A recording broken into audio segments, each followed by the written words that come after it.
Welcome to a special edition of Crawford County Outdoors. I'm Duane Kohler. And you know, it's funny, I appreciate folks frequently stop me at the store and want to talk about the edition of Crawford County Outdoors I saw. One thing that I get asked about a lot is our woodworking projects. So today we have a big working project. This is one that actually took months to do. We built a deck here on the family cottage here at Canadota Lake, and I'm happy to say it's very popular with the family and was needed. Well, let me start with the story. My granddad built the cottage in 1931 when my mother was a baby, and there was a screen door there on the front, a screen door in the front, and it opened in so that my mother, as a toddler, didn't fall down the steps. Years went by, and the porch was modified, and windows went in there a few years ago. And when the storm door got replaced, the new rules are the storm door needs to swing out. So when the storm door swung out, there was a little wooden deck there that became unsafe for some of my senior family members to kind of try and maneuver themselves around the door as it was swinging out. And I talked to my mother and other family members and hey, how about if we put a deck on the front of the cottage? I think that would be a good thing. And so after some discussion, that was all agreed. And it's actually, I think it's going to be a real positive thing. And again, I'm not a contractor, don't have any, I don't claim any special skills or any special knowledge or whatever, but have worked on a lot of projects like this over the years and really enjoyed doing this one. So we'll go through, and we did bring cameras over and got footage of some of the key steps involved in coming up with a deck project like this. So we'll go over all that. So the first thing you need to do when you're working on a deck is kind of figure out the details. It's like, okay, well, what's above, what's below, what's on the sides? And as you can see with this deck, we have some trees here that are nice, healthy oak trees, and oak on the one side, a maple on the other side, and a big oak here in the front right behind me. So we need to stay away from those. The sewer pipe, kind of comes down along the side here between the corner of the new deck and the oak tree. So we had to kind of watch out for that. So as we were working out the plans of how to make this happen, I was working on our Make a Difference Day project last fall, and we did a wheelchair ramp and used the blocks, instead of burying the post down into the ground, used the blocks that are, I think you can see from where we are, that are kind of a 4x4 opening and actually relatively easy to work with, A, and B, you're not mounting the deck, it's not mounted to the house, it's not mounted to the ground, so it doesn't require a building permit whenever you're not making something permanent. Now, we don't want the deck to be moving and all that kind of stuff, so there are a couple screws that are holding it to the building so that nothing's going to slip and all that. But technically, it's not a permanent attachment. And again, most of the wheelchair ramps now that we do on Make a Difference Day are like that. So whenever I was working on it last year, I got to thinking, hey, that's not a bad idea. We could do a deck at the cottage that way. So anyways, let me kind of walk through some steps here to go through and get this project off the ground. The first part is, of course, the tricky part of getting the old deck off of there, and that may have been the hardest part of the whole thing, because we had probably replaced that porch about 15 or 20 years ago, something like that, and it was very sturdy and was in really good shape. But did finally get that off. But I kept the posts in place because I wanted to use that for some support underneath, and that was a key part of having a deck. So the original plan was to have it be 20 feet across and 12 feet deep. And when you go 20 feet, that's kind of a long ways, and you'll get a fair bit of bounce in the boards along there. So I wanted to keep the post underneath so I could add some additional support so we could avoid that bounce or the structure underneath. So the layout then we decided on, rather than 20 feet, if we made it 18 feet, the end of the deck would end at the next to the last window. So again, your original plan might need to be modified sometimes. But so I went to Ace Hardware and worked out all the details with them, and they were great. They delivered the materials right here. And we'll talk about this after a bit, but I opted to choose the synthetic decking. Again, we've got family members now in a whole variety of ages, all the way from I guess my youngest cousin's kids are no longer toddlers, but they're still young, and then ranging up to some seniors that are in the family. So we want to satisfy all ages, and I thought the best thing to do would be to have the synthetic decking. There will never be any splintering. Yes, it costs a fair bit more than the wooden decking. You'll never have to be painted or varnished or anything like that, or stained. And again, it's got a little bit of a built-in texture to it. It looks like regular wood grain that's on there, and that's built in. So it's not going to be slippery. And again, never have to do any maintenance. We'll never have to worry about splinters on the kids running in their bare feet and all that kind of stuff. So that was kind of the original plan, was to come up with something that is going to make everybody happy. Okay, so the orientation, we decided to have the deck kind of go along the front of the cottage as opposed to sticking out further, and the 20 feet got shortened to 18 feet because it just ended nicely with the windows on each side. And the second part of the original plan was to, let's figure out how to do the staircase in the front. Again, with having some seniors in the family, we wanted to make sure that there was going to be plenty of wide room if there needed to be a cane or a crutch or a walker or whatever that was going to help you up the steps, and then nice big handrail on both sides. We wanted to make sure of that. So brought the, I think you can probably see from the angle where we are, you can probably see underneath the support, and lined that up with the old small deck there, so that we could have that be a good solid place for the handrail. Okay, the tricky part of the whole project is getting it lined up in the first place. So you really want it to be square, and if you don't have it perfectly square, your boards at the end are going to be kind of zigzagged a little bit, and the further you go, the more zigzag they're going to be. So you want it to be lined up perfectly square. So laying out these blocks is very simple. You basically just have to do a little bit of leveling, and I had my tamper and I took a shovel, and it really wasn't hard to level out the spaces for the blocks and measure them. And you could kind of measure a place a little bit, so you could jiggle it around a little bit to get to exactly the space that you needed. But the key point is to make sure that you're as square or rectangle, but you're, so how do you do that? So, well, the first thing is you want to, okay, so we're going to be 18 feet this way and 12 feet away from the cottage. So let's, give ourselves a little bit of playroom there and get those places lined up. But then really the way to kind of really pin that down is to measure it from corner to corner and then from other corner to corner. And if that's off even an inch or whatever, you're not square. So you want that number, that's the key point for making sure that you're square. And so I had that all kind of lined up. And then, oh, by the way, too, I want to thank several family members who helped me with this project. Both my parents, my mother and dad, they were in and out here. We probably had maybe 5 or 6 visits over to the cottage here to work on this. My cousin Brian, who owns the cottage next door, and my wife Michelle and my daughter Ellie all helped at different times, and my son-in-law Colin too. He helped on one day when we were putting on the deck boards. But appreciate the help of all those. That's part of a project like this. You want to have it be a kind of a family project, and everybody gets to have a little stake in the game, and then have some pride in the project when it's all done after. So I was very pleased that I had so many people helping me. And we probably had, like I said, 5 or 6 sessions and maybe 2 or 3 hours each session to get it done. And then of course winter came, and last winter everything was kind of sloppy and wet, and so waited till spring to get the front steps on. But so we'll go through each of those things. So as you'll notice in the clips of video as we go through, my hunting season beard popped up there in the middle of some of the video. It wasn't there at the beginning and it was there at the end, and then by the time we got to spring, I think it was gone again by the time we got to spring. So anyways, back to the layout. You want to kind of make sure that you're not going to, be blocking, as I mentioned, be blocking the walkway, to get through. You're going to make it convenient for all that. And the squareness we mentioned about the leveling. The height and the handrails, that's another thing to sort of plan on ahead of time.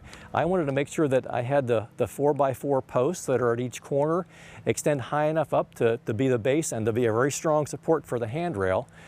several reasons for that. I guess the main one was if you're just nailing a 2x4 on to hold up your handrail, that's going to be a little bit wobbly. Second thing is each additional thing you attach to that 4x4 makes it sturdier and stronger.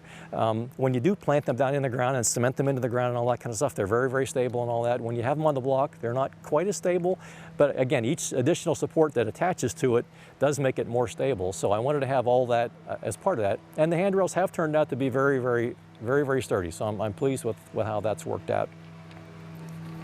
Okay, so when we started to build the project, the first step was the laying out. The second step was, all right, well, let's make the initial outside frame, the 18 by 12 foot piece, and made that in a box and make sure each of the corners is square. And I just initially just screwed them together with screws. By the way, those screws are very helpful because they have kind of a drill point on them, and the drill will kind of drill the first hole, but then all the grip strength of the screw really holds both the board you're attaching and then the one you're attaching it to. So I used the 3.5 inch ones to hold the box together. And then the deck boards are held down with special screws for that. We'll talk about that later. But so made the initial box. So then that was the day that I needed to have the most help, because then we lifted that box into place. And one thing that you need on a project like this is you need several levels and you need several tape measures, because you seem like you're constantly checking those kind of things. But lifted that up into place, and then of course the key step was, okay, the old deck stepped down 7 inches from the door, and so we wanted to have that same 7 inch. 7 inch, that's the right amount that you have for a step, I've discovered talking to a bunch of people. So I wanted to have the deck line up right exactly with where the old step was, and then doing that by yourself is impossible. So we had that box 12 by 18, and I had a family member lifting each corner, and we took sawhorses and kind of wedged them under and piled up a few boards under to get it level, and then attached with a few screws, and then one by one went to each corner, and then shifted the post around, and then again went back and measured corner to corner to make sure we had maintained that square. So there was a little bit of shifting, and I think you'll be able to see in the video that the posts have a little bit of tip to them when you're doing that. So shift everything, you know, and make sure you still had the ability to get those level. So held one level on one side of each post and a level on the other side of each post, so that you're checking the right and left and the front and back on the front and back level, and then secured the original square there to those. We'll talk a little bit later about a more permanent securing of those. We'll come back to that in a minute. Okay, so once the box was in place, then we have the support stringers that we're running, and you need them to rest on something, or else you're going to have even a nice strong 2x8 board as someone's walking on. You're going to get some bounce, and that's distracting. That makes the deck not that comfortable. So as you can see underneath, made sure that there were some boards running across that, so 90 degrees, so that you'd have something to rest on. So we started one at each end, and then down the center we have two running down the center to provide that removing that bounce. So put the support piece underneath and brought it up and held it tight in place, and then secured it, and then as the other boards went on in between, running the 18-foot direction, that gave them good secure resting places. So now when I cut off 2 feet off of each of the 20 feet, you can't buy 18-foot boards at the hardware store, so you buy 20-foot boards. That gave me some little almost 2-foot pieces there at the end, and I used each one of those. If you ever go in your basement and look up at the rafters that support your house, there's little cross members that are shaped, you know, in some cases at a 45-degree angle to keep the floor from squeaking and tipping or whatever. So rather than doing that, I took those 2-foot pieces and cut them exactly to the distance between each of those support pieces, again to avoid any tipping and just to provide a little additional support. So that probably wasn't necessary, but again, I was all for, let's make this not bounce, let's make it not squeak and not rattle. So, all right, so at the corner of each where the 4x4 attaches to the 2x8s on the side, I went back through and I got, and I don't remember what they call it, but a big long drill bit that attached to the drill, and made a hole through each connection, including the braces that are underneath supporting, and I put a carriage bolt on each one of those. So the screws are great, they hold really well. They're holding from one side, and they're holding just with the threads of the screw into the wood. Now a carriage bolt, you're going all the way through with the bolt, and a big head that's going to be on one side, and then a nut and a washer on the other side. So that's probably that's why I had so much trouble getting the original porch off, was because I'd done the whole thing with carriage bolts 20 years ago, and they were still kind of a little bit rusty and locked into place, and they were tricky to get off. So I had to get out the reciprocating saw and cut them off to get that loose. But then I kept the posts, because the posts are very steady. So these are going to be, hopefully, will be very, very strongly attached through those carriage bolts for forever. Now, the decking. So I mentioned before, we chose synthetic decking. Again, that might double the cost of the decking material, but again, a regular deck board maybe lasts about 20 years, maybe 25 years, and then you'll get some splintering and you'll get some cracking and that kind of stuff, and you'll be replacing. This is hopefully last as long as the building lasts, and we will never have to worry about any cracking, splintering, and yeah, it costs a little bit more, but okay, so starting on the decking, I started on the far south side there, and the first one had to be real careful to notch around the 4x4s, because I wanted the decking to extend all the way out to the edge of the stringers that we had done underneath, and so made the 4x4 notches, real carefully cut them out, and the first board went in real well with lots of people holding it in place. And you want to have helpers on that part of the project, because you want things to line up as well as possible, because if you get that first one crooked, it's just going to get worse the further along you go. The screws that attach the decking they were maybe about 2.5 inches long, and they had, so with the synthetic decking, they have a little drill part at the very tip of the screw, and then a part that grabs into the wood, and then the part that grabs against the plastic. The screw threads are much thinner. So it's interesting. They're twice as expensive, I think, as regular screws, but they're very specifically made for that. So you have to put a lot of pressure on your drill when you're putting them in, and again, they'll drill pretty well down through there. So after we got the first couple on, I did appreciate the helpers there, getting them, holding them steady, because I had to really push to get those ones to go. Then I was able to line up several boards at a time, and then the key point was to make sure the ends were lined up, because you can see the ends of the deck boards here from this side of the deck. So I wanted to make sure that it was a nice straight line the whole way along there. But I think I did 4 or 5 or 6 or whatever all together, and then got out the chalk line and snap a chalk line so I could see where to put the drill screws down in, and that helped out a lot. So that probably took the most time of the whole project, was putting on the deck boards. But again, you don't see anything now except for that nice smooth surface, and you don't even really think of those as boards. It just looks like a very comfortable surface, and you don't feel any bouncing too when you're walking it too. Each additional thing that you add on takes away some of that bounce. So really pleased how that part all turned out. And I would say if you're working on a decking, consider that. And even if you have particular colors that you like, all different kinds of grays and browns and light colors, and they're all lots of options these days on the material for a project like this. Okay. So the second big point is you don't want to end up with half a deck board hanging off. So I had measured ahead of time the width of the deck boards, and it worked out. I didn't have to leave any extra gaps or didn't have to add half a board or whatever. It worked out perfectly. So you may want to think about that too as you're making your initial assessment. The deck boards are 6 inches wide, but actually it's a hair less than that. So line them all up and measure, and make sure that was that good luck on my part? I don't know, maybe, but it worked out real well. So I was pleased I didn't have to have half a board making the difference at the end, because I had the notch around the first post and then a notch around the last post, and it worked out just the way I was hoping it would. Okay, the step after that is the handrails. So the interesting part about the handrails is if you look at 10 decks, you're going to see 10 different kinds of handrails and how the spindles are arranged and so on. You can get the fancy ones that are done on a lathe and very sculpted if you want just kind of straight up ones. I opted for, I wanted the spindles and the supports for them to just not extend further out than my 4x4 posts. So what I did was I took a regular wooden deck board, cut it lengthways on the table saw, and then So when you have a regular wooden deck board, there's a little bit of a kind of a rounded edge as it's been sanded down and so on. So the edge that I cut, I put the two rounded edges up that show on the bottom piece, and then I put the rounded edge down that shows on the top piece, and then use the parts that I cut for the top rail, and then I saved a few extra deck boards and I used them for the handrail on the top. So my 4x4 post, and then inside is a regular deck board, and then the spindles. So decide on the height you want, and I decided on 30 inches.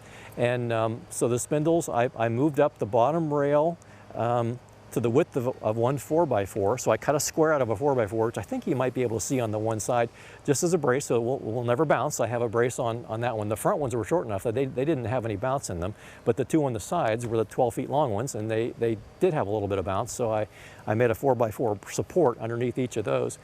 But the spindles, I just cut them out on the miter saw and attached. So the way you attach that, now this is going to sound a little funny, but on the 4x4 post, I attach one spindle on one end and one spindle on the other end to the 4x4 post with multiple screws, and then lined up the bottom board and lined up the top board with that board, and then screwed into the post and into that spindle I put on there, and then lined up the posts, the spindles, and made sure we kept checking each one for level as we were going along with that.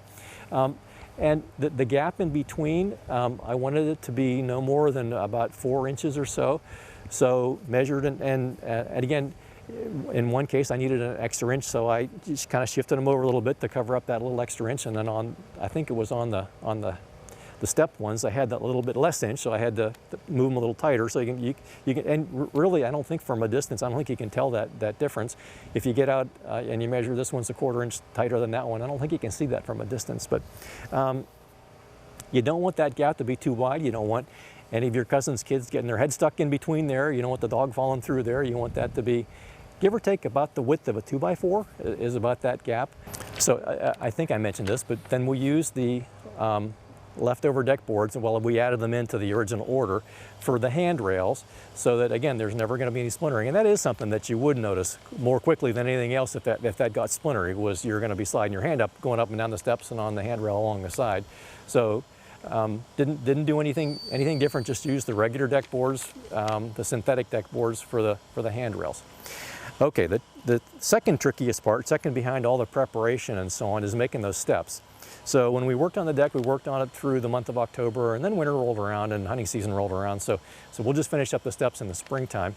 And the key part of the steps that's the trickiest part is making the stringers that go under the steps.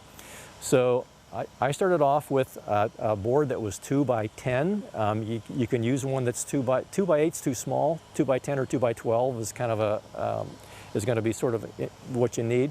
And as I mentioned before, on the step into the building, you want your steps to be, if possible, 7 inches. Again, if you have to add a 1/4 inch, if you have to take a 1/4 inch away, that's okay. So in my case, I needed to raise up a little bit, so I put some paving blocks at the base to give me a stable base, and to B, make that gap a predictable amount there. So you're not stepping up onto the blocks, but they weren't going to sink down into the ground either. So making the stair stringers, you can buy them at the hardware store, or you can make your own. I opted to make my own. Again, I wanted this to fit exactly perfectly. So you take your square, and in this case, my deck boards were 6 inches wide, which actually they're a hair under that. So I made the 7-inch rise, and I made a 10.5 inch horizontal for the deck board, so I could have a little bit of an overhang of each deck board on each step. So cutting out the stringers, use the level to mark that 10.5 by 7. I basically turned it upside down, then flipped it back over and marked the 7, and flipped it back over and marked the 10.5, and flipped it back over and marked the 7. So you follow the edge of the board down, and then cutting that out also can be a little bit tricky, because your circular saw is gonna cut right up to the point, and if you keep going, you're gonna have an additional cut in the wood. So I cut right up to it on one side and flipped it over, and then just took a handsaw and trimmed out that last inch or so on each one, so that I didn't have an extra cut in there. I didn't want to have any weakness in that stringer. And there's a 4 foot wide staircase here, And typically your stringers are 16 inches, and in this case it was 24 inches. So again, I'm not sure if there's rules about that, but they're very strong. That's worked out real well. Mounting the stringers to the steps, I had to add an extra 2x8 8-inch board underneath, so I had a place to mount them from the back. And then another sort of tricky part, not terribly bad, but was making the handrail and the spindles for the stairs. So the tricky part about that is I put a post at the bottom, of course, so I would have a target point there, and I made sure that they matched up with the 4-foot wide steps. The key part there was when you look at it from the side, the angle of the steps coming down, you want to make sure the angle of your stringer, or the angle of your supports coming down are going to be as matched up with that as best you can. So calculating what that angle was, you take your square, and if you hold the base of it and you sort of tip it, it'll show you, okay, that's 37 degrees, and then you cut your 37 degrees on the miter saw, and that actually worked out. The first one I didn't have quite right. I had to go back and modify that cut a couple times, but then as you can see, it lined up very well. A lot of that kind of thing is almost more, does it look okay? You know, if you're off 1 degree or whatever, you know, it's not the end of the world. But to me, it's like, does it look okay? So I made it a point to stand back and check and look, and so the same process of attaching the spindles on the staircase as we did around the rest of the deck. Attached the outside of the deck board cut in half, and then mounted got the angles at the top and the bottom, and then did the same thing with the top board. Attach the spindles and then put the board on the other side, kind of sandwich them in place. And then the final step of the process, and thanks to my dad, he got some stain and stained all the spindles so that they would match the deck board. So, okay. I'm pleased how it's turned out. Family members are kind of rolling in here for summer visits, and they're enjoying spending time on the deck. One thing that I think that our Crawford County Outdoors regular viewers really enjoys is when Chef Lisa comes around. So Chef Lisa is going to come around, and we're going to make something special here on the deck today. So stick with us for that.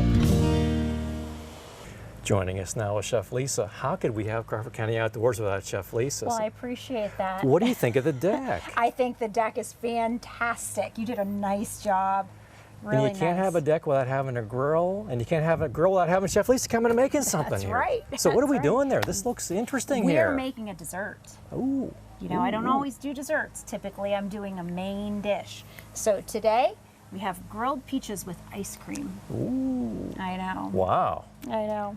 So what I did was I washed my peaches really well, and really kind of brushed off a lot of the fuzz. Kind of looks like a nectarine almost now when kinda, you take all that fuzz off, right? Now it does, okay. Right. So then I scooped out the seeds out of the center, and they're pretty much ready to go. So really all you do is you take some brown sugar, and you sprinkle the brown sugar on, and we'll do all of them, but this is a good demonstration so you can see it, and a little bit of cinnamon.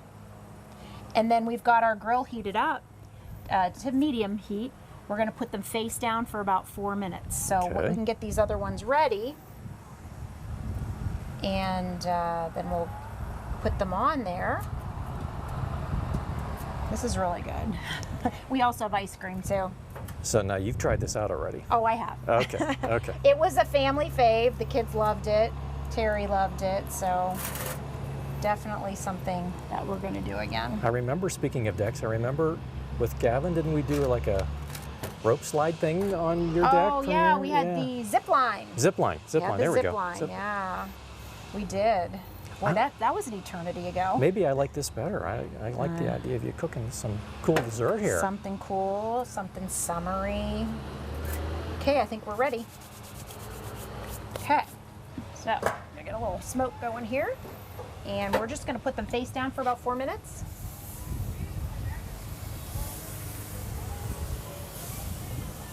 Ooh, it's hot.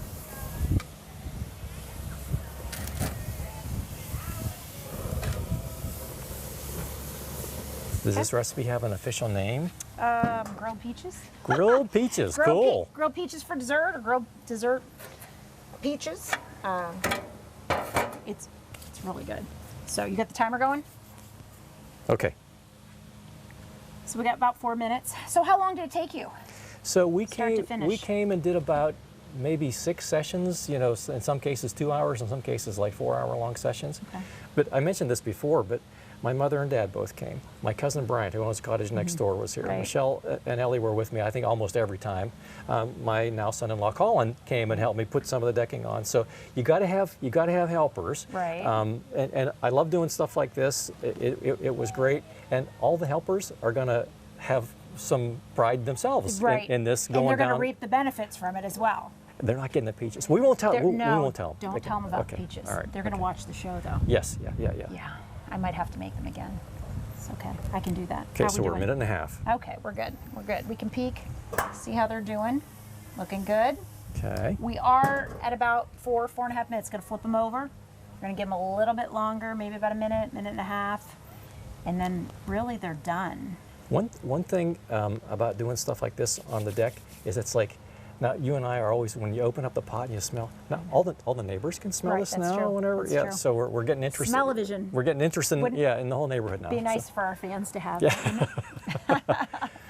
Another nice thing about the deck is this family cottage has been, my mom's position always was, well, you know, if my granddad, if her dad, my granddad, Right. if he'd have wanted it different, he would. Well, he didn't. He died at a relatively young age and never had a chance to be retired and do all that extra kind of stuff. You have the And opportunity. it took me forever to convince my mom that we should add this deck on here, and so I was real tickled whenever we made that, we got it over that hurdle. You got the okay. And then she was here helping several times here Aw, herself. That's nice. And she's not the youngest person in the world now, so I was very pleased to see her out here and with an interest and with wanting to see this go forward. I That's think my great. dad was here more times than she was helping me, and as I said before, when folks get involved, then you know, Yeah. then it becomes personal. You know, yeah, you personal take some pride. personal pride. Oh, yes, absolutely. yeah. So they do. That's already great. some of my cousins have rolled in and have spent some time here, and of course they've enjoyed now. Now they have a place to sit and have their coffee and That's you know, watch the kids absolutely. down paddling around on the lake. Well, and I can't believe how it's really changed the looks of this place. I mean, I've been here many times, and just to come around the back and see this is really nice. It looks like it's been here forever. It does. It should have been here forever, but There you go. now it is. That's Now okay. it is. Now so. it is. Now it is. Okay. How are we doing? We got 30 seconds to go. Okay, great. We'll get our tongs ready. Ready to flip. We will add a little bit of the brown sugar and the cinnamon after we put ice cream on them when we're done. So we're gonna also add one other ingredient, one of my favorite ingredients. Special ingredient. Special Okay. ingredient, We'll yeah. keep that as a secret, right? Okay, yeah. Okay. Top secret until the end of the show. Okay. Till we get to taste them. So, let's see. How are we doing? There we are. Okay, let's check them out. Ooh, they look good. Wow.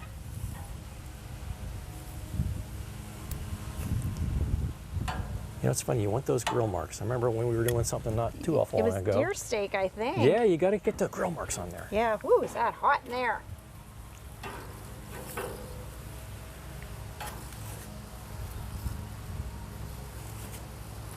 They look good. Okay, let's give them another minute, Duane. Okay. Minute and a half. And then we'll get ready to just put them right back in here, and we'll get the ice cream pretty soon. So now is it a problem if you've already, you know, maybe you've made steaks or you made your backstrap or whatever on the grill, if you throw these on too, or do you need to scrub the grill off beforehand? We usually heat it up, scrub it down Okay. with the grill brush, Okay. and then put them on. I did that before we Yep, started today, so I that's good. was kind of guessing That's you were going to good. say that. Yep, Okay. that's usually what we do, and you know, just get the charcoal or the dark spots off and start fresh.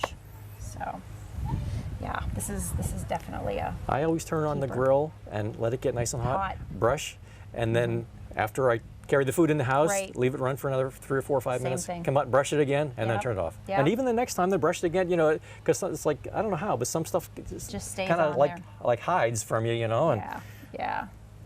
okay, we're about a minute. All right. Gonna have to go grab that couple special ingredients. Shall I do it Ooh, okay. Okay. while we're waiting? Is it okay to announce what the special ingredients are, Lisa?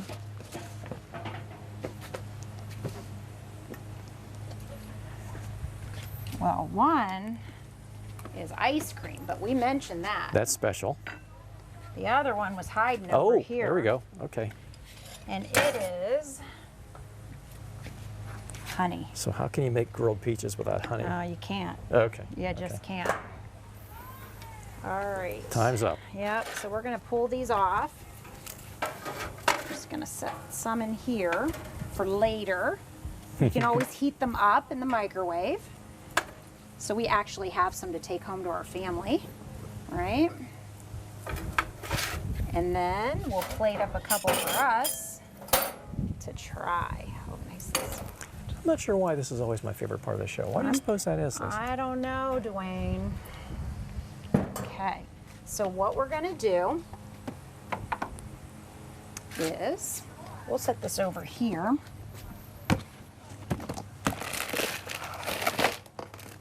Take out our ice cream, and we're gonna sprinkle just a little bit more brown sugar. Boy, now that like melts like right as soon as it hits the hot peach there. Okay. A little bit more cinnamon. We're gonna put a scoop of ice cream on the top. Get that on there. And we're gonna drizzle some honey over there. Wow. As I mentioned before, the neighbors are, their boats are kind of gathering. They're looking very curiously at what we're doing here. So. Curiously looking. There you Wow. go, Duane. That is amazing. This is easy, and it's really good.